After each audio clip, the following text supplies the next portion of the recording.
Buscai constantemente a face do Senhor. Salmo 104, o bom dia.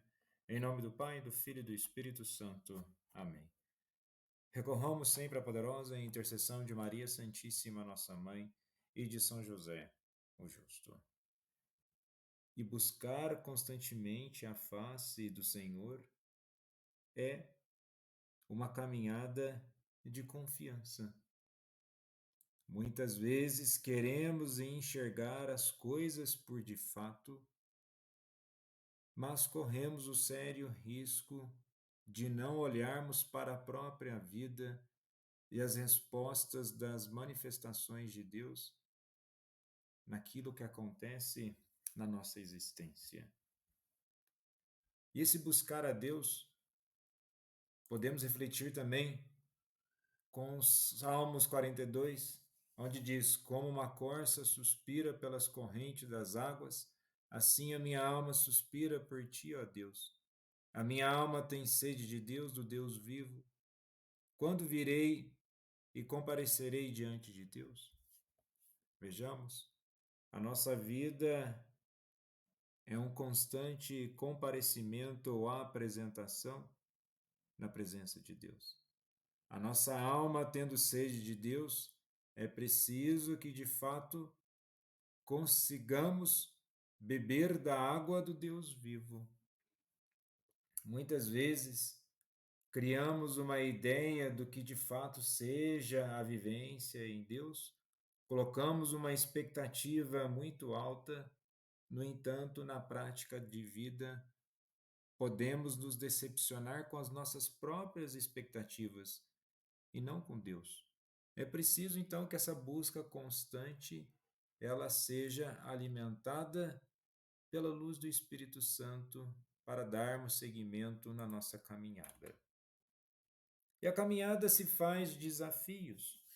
E na primeira leitura de hoje da profecia de Oséias, capítulo 10, do versículo 1 ao 3, versículo 7 ao 8 e versículo 12, temos exatamente ainda na dimensão dos profetas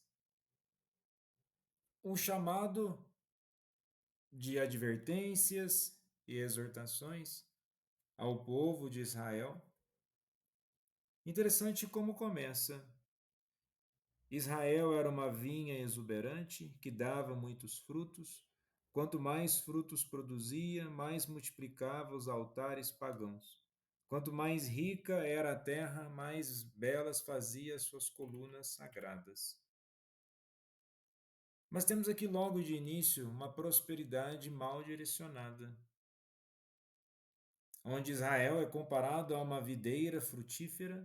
No entanto, essa prosperidade levou à idolatria e ao aumento dos altares pagãos, mostrando que o coração do povo estava desviado.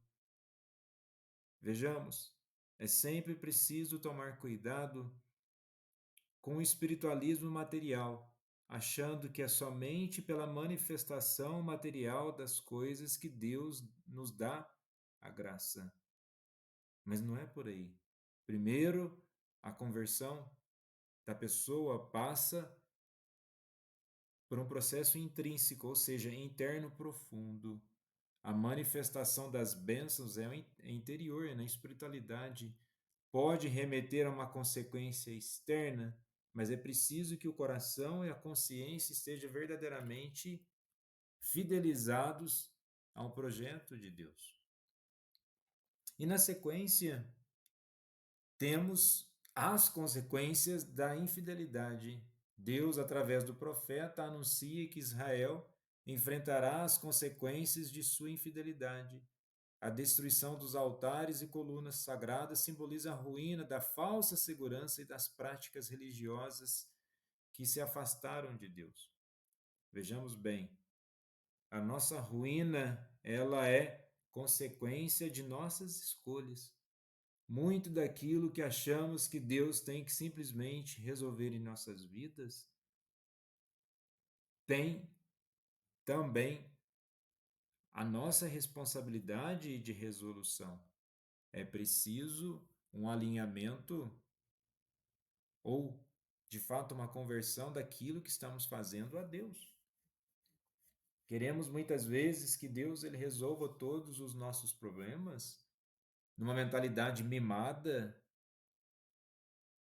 mas se pararmos para pensar, por qual razão entramos em certas situações em nossas vidas? Devemos nos perguntar: foi por uma falta de obediência?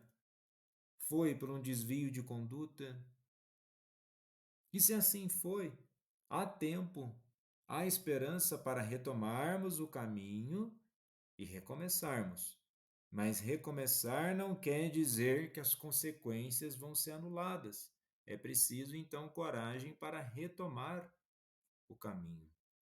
E essa retomada do caminho faz parte da nossa conversão.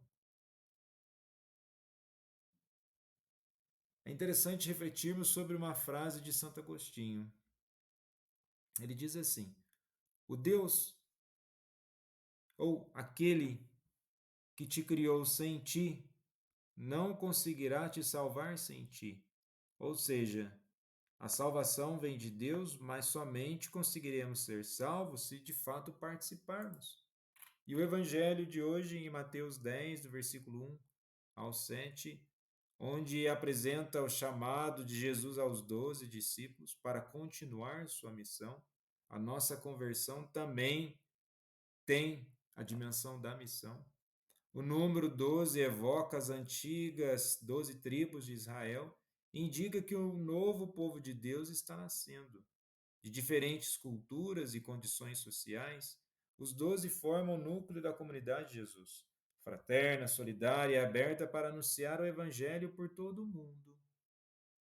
E o interessante é que na leitura Jesus envia os 12 com as seguintes recomendações: não deveis ir aonde moram os pagãos, nem entrar nas cidades dos samaritanos.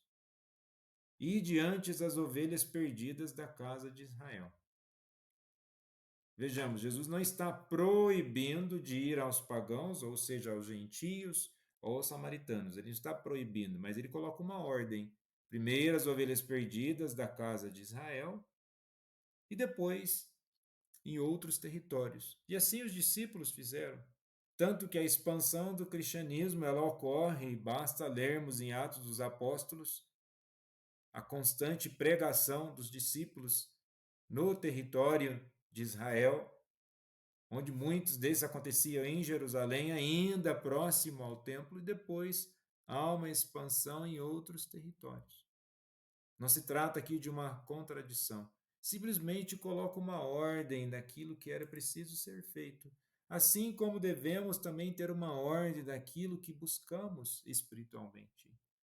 Não simplesmente afobados, mas dar uma sequência espiritual, uma sequência na caminhada para que tenhamos um sentido de direção e crescimento. Jesus, manso e humilde de coração, fazei o nosso coração semelhante ao vosso.